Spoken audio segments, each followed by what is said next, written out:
বন্ধুরা, তোমাদের জন্য আবার একটি রেসিপি নিয়ে চলে আসলাম।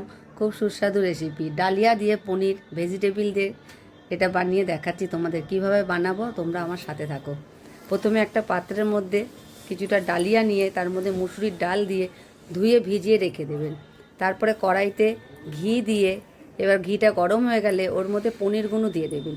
পনিরগুলো হালকা লালচে হলে একটা পাত্রের মধ্যে তুলে নেবেন।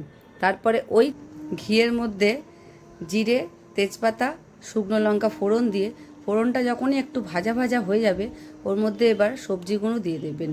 এবার সবজিগুলো দিয়ে আপনারা নাড়াচাড়া করবেন। যখনই একটু সবজিগুলো ভাজা হয়ে যাবে ওর মধ্যে এবার গুঁড়ো মশলাগুলো দিতে থাকবেন।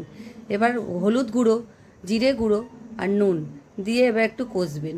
তারপরে একটু হালকা করে জল দিয়ে দেবেন যাতে মশলাটা পুড়ে না যায়। তারপরে ওটা কষা হয়ে গেলে এবার ডালিয়াটা ওর মধ্যে দিয়ে দেবেন, দিয়ে এবার কষতে থাকবেন। তারপরে একটা বাটির মধ্যে গরম জল করে রাখবেন, অবশ্যই গরম জল দেবেন, দিলে ডালিয়াটা সুস্বাদু হবে। এবার দিয়ে ওটাকে ফুটতে দেবেন। তারপরে 4-5টা কাঁচা লঙ্কা দিয়ে এবার পনির ভাজাটা দিয়ে এবার নাড়াচাড়া করে হালকা করে মিষ্টি আর ঘি পাত্রের মধ্যে ঢেলে নেবেন। নিন, তৈরি হয়ে গেল সুস্বাদু রেসিপি। আর এইটা যদি ভালো লেগে থাকে আমার চ্যানেলটাকে সাবস্ক্রাইব করতে ভুলবেন না।